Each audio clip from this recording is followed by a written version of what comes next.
This is Toyota's new flagship electric sedan, and I think it's actually not too bad, surprisingly. Here are the details. Hello, my friends. Welcome to the channel. I'm Sam Evans. You're watching the Electric Viking. Great to have you with us.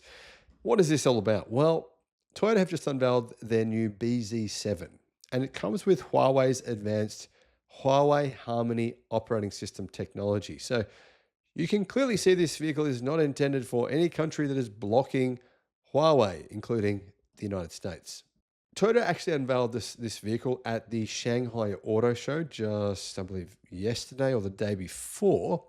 And it's going to be taking on the Tesla Model 3, the BYD Seal, and a range of other electric sedans. Maybe even something like an Xpeng P7 Plus, which is probably a much better car though.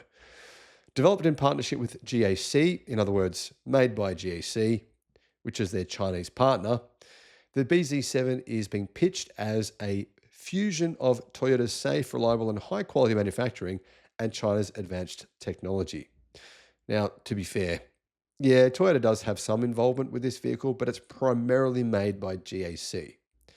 So, in terms of the manufacturing stuff, GAC make good cars, so we could say that. Now, this is actually a big vehicle. It's actually a very, very similar in dimensions to a Tesla Model S or the Xpeng P7 Plus. Very, very similar sort of coupe shape on the back. It's just over 5 meters, which is 196.8 inches long. And you could also compare it to something like a Mercedes-Benz EQE or a BMW i5, except probably not in terms of actual luxury on the inside. Toyota is saying that they've gone all in on technology. The electric sedan features a massive infotainment screen running on Huawei's Harmony operating system. The digital instrument cluster is minimalistic. The wood accents paired with ambient lighting give off a premium vibe without trying too hard, says Car Scoops. The center console offers some old school tactile buttons, including wireless charging pads as well. I don't know about you guys, but I actually think it's a pretty good looking car. I'm kind of a fan of it. And to be honest, I wouldn't be surprised if this car was sold outside of China, including countries like Australia, within the next few years. Toyota also unveiled the BZ5, which is essentially the BZ3C fastback crossover. It joins the already existing pre-facelifted BZ4X crossover, the BZ3X SUV, and the BZ3 sedan. Lots of Toyota electric cars will be on sale in China, but not many around the world outside of China at this point in time. Toyota clearly is trying to get back market share in China, which it's been losing, and that's why it's making these electric cars and hoping that they'll be a success. The only thing I'd say is Toyota's brand when it comes to electric cars in China is not very strong. People don't consider, when people go out and say, you know what, I want to buy a new electric car, it's going to be something really cool, modern, new technology features. No one in China that I've ever met is saying, wow, let's go to a Toyota dealership to find that product. That's part of the problem here. It's going to be kind of difficult for Toyota to dig themselves out of that hole, especially considering there's a lot of nationalistic pride around China's own brands at this point in time, including companies like Xpeng, Zeekr, Li Auto, NIO, BYD, and many others. Guys, let me know what your thoughts are in the comments.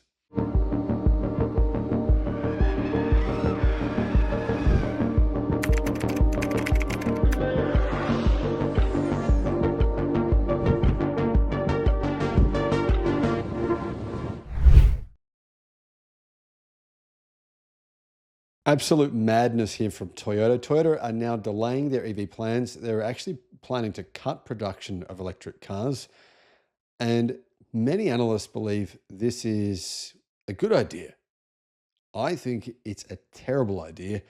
And I think that Toyota is in big trouble. There's a couple of big reasons why Toyota is in big trouble, including the United States and China. But outside of those places, Toyota is being disrupted right now. Have a look at Thailand. Have a look at other countries in Southeast Asia. Have a look at places where Brazil, places where Chinese automakers are disrupting today. Toyota's response to all these electric car sales increases this year and last year is, well, let's not invest in electric cars. Let's put that battery factory on hold. Hello, my friends. Welcome to the channel. I'm Sam Evans. You're watching the Electric Viking. Great to have you with us. Toyota is delaying their Japanese battery plant after slashing EV sales targets. Why? Well, I honestly don't believe Toyota has good electric cars. I just think that they know that they can't make them at a profit, sell them at a profit. And they know that, to be honest, people don't see them as an electric car brand. They don't have particularly good electric car technology. Think about Toyota's electric cars. What's good about them? What stands out? Charging good? Nah. Efficiency, is that good? Nah. Well, what about the batteries, the cells themselves? Are they any different to anyone else? Nah. Are they 800 volt or 1000 volt technology? Nah. I mean, tell me exactly one thing about a Toyota electric car that makes you go, oh, I want to buy that. That appeals to me. I can't understand why anyone would ever buy one. It just doesn't make any sense to me. Toyota is hitting the brakes on one of its major EV infrastructure projects in Japan. The company still wants to build a battery plant, but work won't begin. Well, no one knows when it's going to begin because it might not. It's been paused. The plant was initially intended for Japan's Fukuoka prefecture, and according to local governor Satoru Hattori, an agreement on the exact location was supposed to be finalized in April. Now they're saying maybe, maybe not, maybe 2028, maybe 2029, who knows. Toyota is committed to building the facility, they say, but the company is now reevaluating what will be produced there. So engines, they're going to make engines at that plant, maybe? I don't know. I mean, would you be surprised if Toyota did that? I would not. Initially, the plant was intended to manufacture batteries for Toyota's next generation of electric cars that they said would have a range of 620 miles or 1,000 kilometers. And Toyota have obviously made some big promises on these solid state batteries. They say that they will have next year. They said they'd have them next year. But to be honest, they also said they'd have them in 2017, 2018, 2019, and 2020, and 2021. Then they held off, didn't talk about it for a little while. Then they said, oh, well, we'll have it in 2026. Then they said 2027. Then they changed to 2028. Now they're saying, well, some production in 2028, but more in 2030. It's going to go on forever. I don't think Toyota actually has what they say that they have.